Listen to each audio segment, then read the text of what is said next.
j'ai une fille handicapée, hein, trisomique.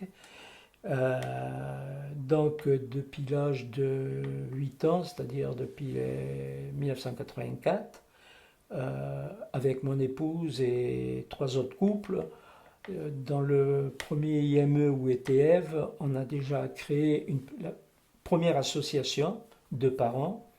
Alors au départ, c'était bon, même pour ramener le maximum d'argent pour que les jeunes puissent faire des sorties.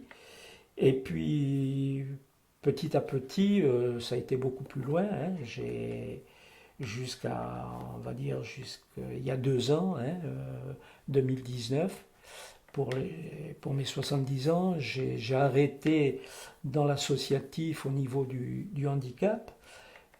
Donc j'ai créé pas mal de choses dans les différentes associations. Qu'est-ce que tu as fait concrètement pour aider les autres ensuite? Alors concrètement, bon, c'est aider à certaines personnes à faire certains dossiers. Quand il y a certaines familles où le papa est parti, on a aidé la maman qui est restée avec son enfant. Euh, voilà. Ensuite, au niveau de... Ça, c'était la première association. Ensuite, quand Ève a été en âge de rentrer dans un ESAT et un foyer, c'était à Beaucaire. Donc, dès la première année, je me suis retrouvé trésorier de l'association et ensuite président adjoint en charge du foyer. Donc, ça a été la création, l'achat d'une vieille bâtisse en plein centre de Beaucaire, hein, près du port, rénovée pour en faire un foyer, aider les professionnels, aider les familles. Malheureusement, Ève n'a pas c'était un foyer éclaté, c'est-à-dire c'est un foyer où les éducateurs supervisent, mais les personnes handicapées, alors je parle toujours moi de personnes handicapées, le gros mot à la mode, c'est en situation de handicap, mais je suis parent avant tout. Donc elle était en studio, donc elle faisait son ménage, sa popote, mais bon, elle n'a pas pu rester. Donc c'est là qu'Ève est partie à Saint-Martin-de-Londres, hein, près de Ganges, dans le nouvel ESAT et foyer qui se montait. Et c'est ce qui nous a un peu poussé aussi à la retraite à revenir. Donc quand dans la première association, enfin la seconde association à Beaucaire, euh, j'ai essayé de tout moderniser l'association qui était pas très bien, il y avait 5 6 ans. Mais je suis arrivé aussi avec mes idées informatiques de tout, où ça a été très bien accepté, où ça aidait pas mal. Donc c'était à la recherche de matériel, de dons pour faire les activités. Comme j'étais dans le vin, j'avais beaucoup de connaissances, beaucoup de propriétaires de caves coopératives dans les côtes du Rhône.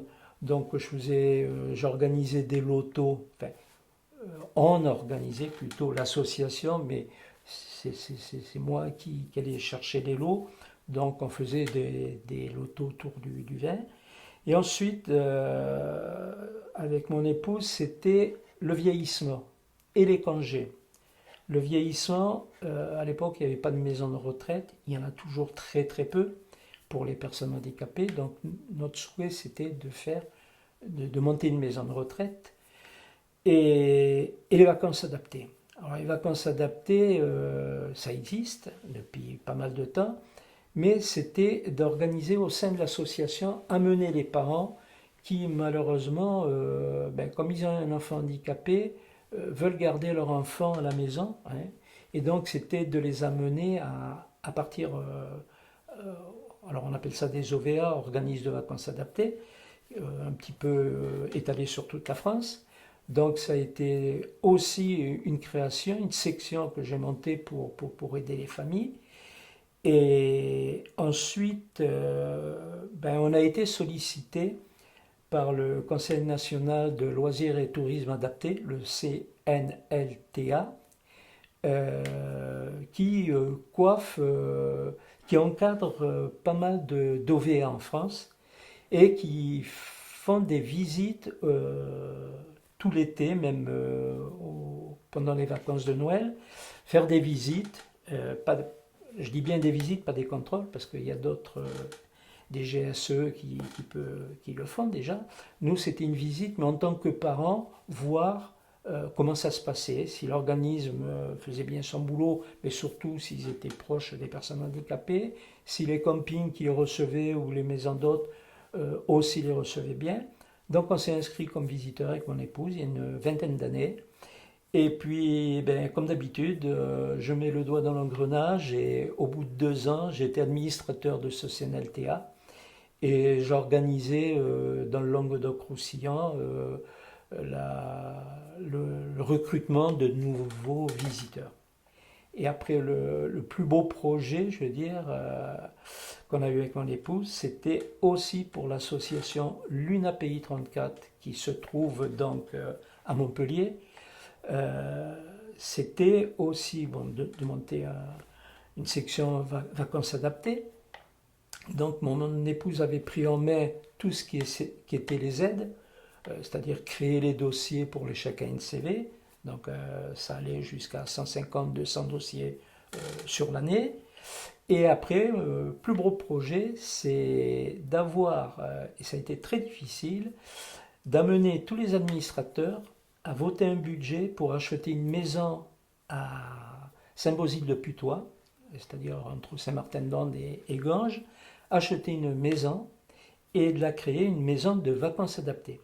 Parce que malgré les aides qu'on peut amener, financières, certains de nos jeunes ou moins jeunes ne peuvent pas partir en congé ou partent tous les 3 ou 4 ans. Donc c'était que ceux qui financièrement ne pouvaient pas partir en OVA puissent aller au moins quelques jours dans cette maison. Et ça a été mon dernier projet et création qui a très bien marché. Est-ce que tu peux préciser ce que c'est que l'UNAPI? Alors, l'UNAPI. L'UNAPI, alors, j'étais un peu contre sur le nom d'UNAPI parce que UNAPI, c'est le national.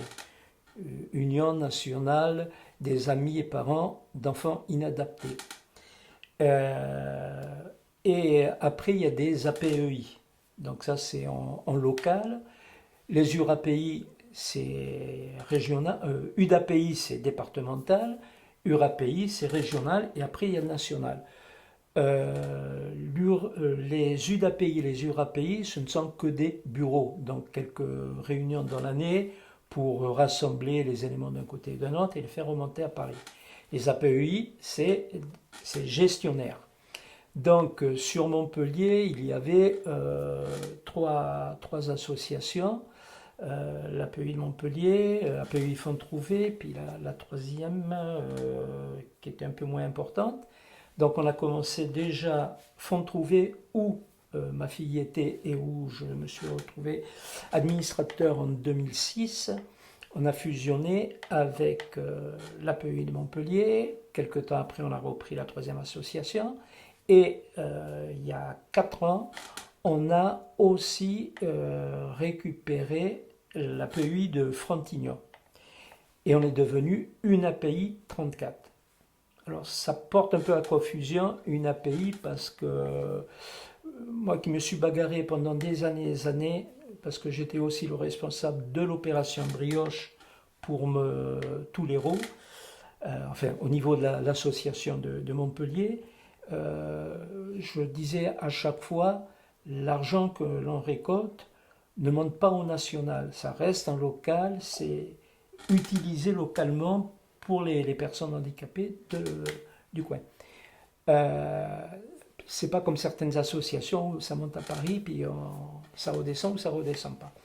Et donc quand on a pris la décision un peu à mon encontre, mais ça s'est fait quand même, la majorité, là on a décidé de s'appeler une API 34 puisque c'était l'héros. Voilà. Donc le dernier projet, ça a été cette maison de vacances. Du coup, qu'est-ce que tu penses maintenant de faire de... Alors, je ne sais pas si on dit inclusif ou pas. Oui, alors c'est le mot très à la mode. Alors ça, c'est quelque chose parce que, bon, en étant président adjoint de mon assos, ça m'arrivait assez souvent de monter au national, déjà pour les vacances adaptées, puisque je faisais de la formation aussi. Et ça a été le mot de notre ancienne présidente qui a lancé le mot d'inclusif et qui a été repris par le président actuel. Et où souvent j'avais quelques prises de gueule, comme on dit, avec eux, parce que l'inclusif pour l'inclusif, non. Imposer qu'ils aillent à la primaire, dans un collège et tout, et être mis à l'écart, c'est pas bon. Il faut qu'après il y ait un montage. C'est le cas de notre IME, alors j'ai encore notre, de l'association, je